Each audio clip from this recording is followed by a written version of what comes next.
Hello, I am Yvette Francino, and I volunteered with the Seniors with Skills to do a video, both a video chat and a video that's going to go to a senior center, I suppose. And this is the recording that's just going to go right to the senior center, and it's not to any individual person. So it's a little awkward because I don't know anything about you all there. And it's supposed to be 20 minutes long, so I feel a little bit like it's going to be hard for me to come up with 20 minutes worth of things to say. My friends would tell me that isn't hard at all. I talk a lot, but I usually am talking with someone and I want to get to know them too. And so, since I'm not able to hear from you about what your interests are and what's going on with you, I I'm going to tell you about me, but I'm going to tell you about also someone else that was very special to me. In fact, he's my primary inspiration in my life, my friend Craig Dunham. And he was in a senior center um, the last year of his life, even though he was quite young. He was only 50, and I was 50 as well. The last year that I knew him, we met uh, we met about 15 years ago, and he's very active bike rider and had 3 children, and both of us had recently been through a divorce. We met at an organization called Parents Without Partners. Well, kind of fast forward to 2008 is when he got his diagnosis that he had ALS. And ALS is, you may have heard it referred to as Lou Gehrig's disease. It's a disease that is degenerative and you lose muscle function. And it affects people different ways. Um, it is fatal, and usually the diagnosis is that you're going to live between 2.5 and 5 years. And he lived for 2.5 years after his diagnosis. Um, and he had a good year of being able to still function well, move, and he was very active before he was diagnosed. And so he wanted to keep being really active and spend as much time as he could with his kids. So he took them on during their summer break from school, he went on a road trip with his 3 kids, and he still kept his job for as long as he could. He was an architect. And when he couldn't move anymore, so ALS affects different parts of your body differently. You end up not being able to move or speak. He lost his ability to speak relatively early in his diagnosis as well, because there's actually lots of muscles that we use to speak, which I had not ever really been aware of that until I knew him and knew what he was going through.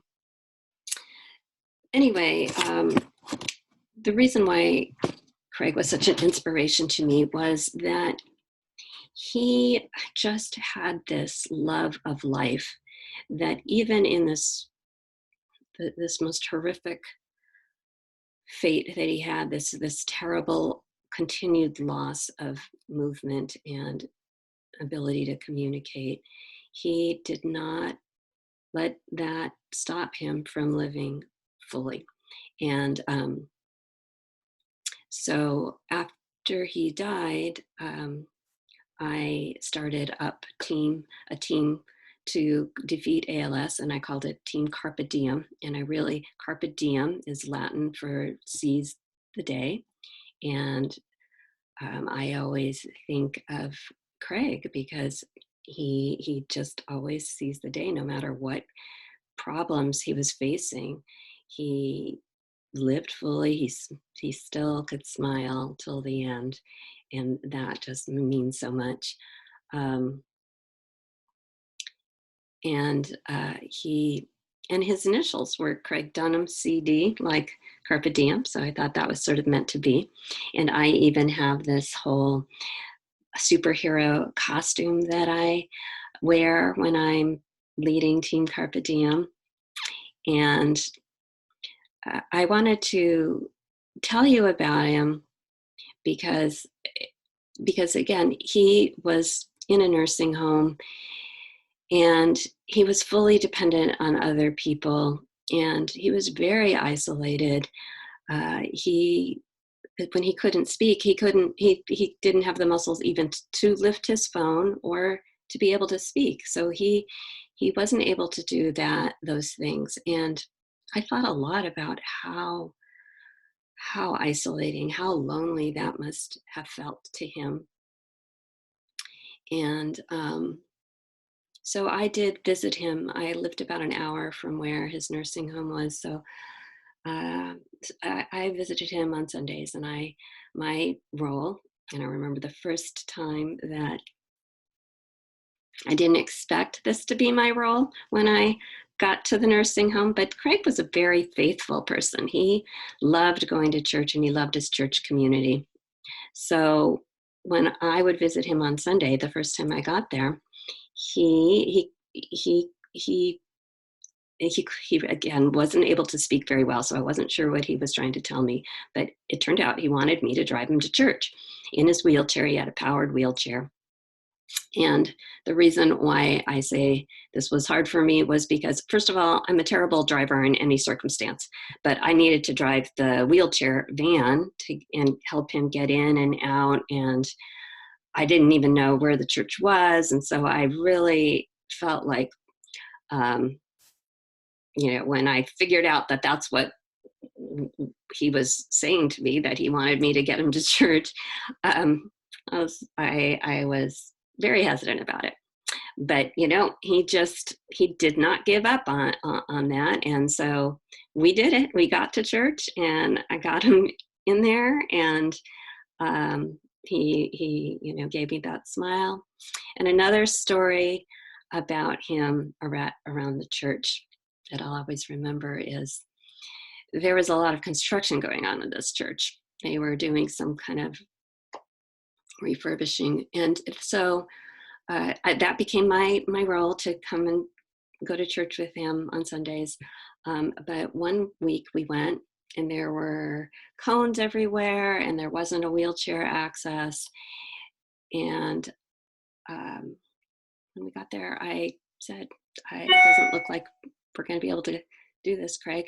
And, once again, just like when I said I didn't think I could drive him, he just powered up his wheelchair and went up this very, very steep, muddy grade to get to an entrance.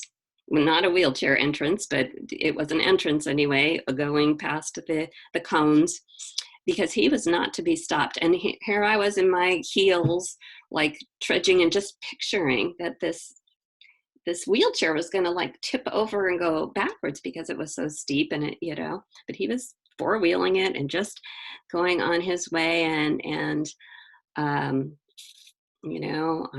think I was saying, you can't do this, Craig. And he was doing it anyway. And we got to the top of the grade, to the concrete and to the door. And he gave me this self-satisfied look. And that's another thing I learned, is that even when you can't talk, you can read a person's face.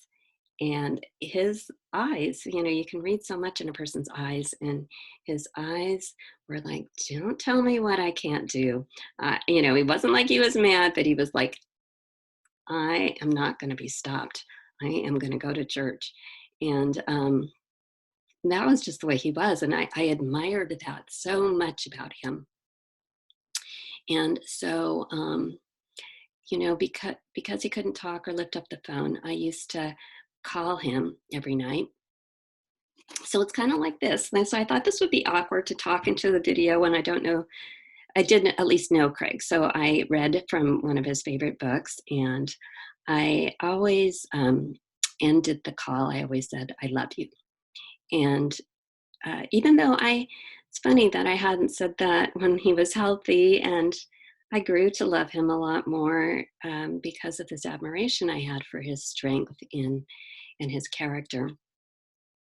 And so I said that every night to him, and um, he couldn't he couldn't talk again, and he couldn't pick up the phone. But one night, he did have use of a little bit of his finger, and so his nurses would help him get his hand in a place by the laptop so that he could still use use a special mouse that would help him be able to type in the laptop and send email. And so one night after I had hung up, I got an email from him, and it said, "I love you." And it again just helped me realize how important it is to be able to say that, and to be able to hear it. And when you're lonely and isolated, as I'm sure a lot of you feel, it is just something you need to hear. And I hope you all are getting calls from your loved ones. And I know sometimes, you know, we are not great about saying I love you, and making those calls. But I want you to know, you just have to know it like Craig did, you are loved. You just feel it in your heart. He had this great faith, so he never doubted it. And um, it's so important, but it's important to hear too. So I hope that I can just give a message to all of you out there, all of you isolated seniors, um, to keep the faith and in yourself, that this is going to pass, this COVID-19, that people are getting better, that the best help you can do is staying safe. And I know that's really hard to not have the visitors, um, but the world loves you and is rooting for you to get through this, and to know you're loved. So that is my message. I'm not sure if I spent the 20 minutes, but I wanted to share my story. I wanted to share the story of my wonderful inspiration, Craig. And I know whenever I feel lonely or sad or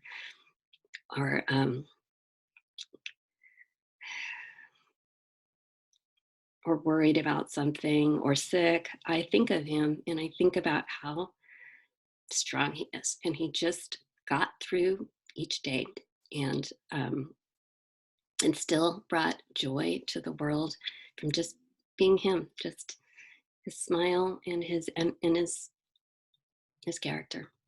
And that's what I think we all have to do when we feel scared or alone. So remember Craig, even though you didn't know him. Let me do. I love to pass on a little legacy of his memory to people. So thank you for letting me do that.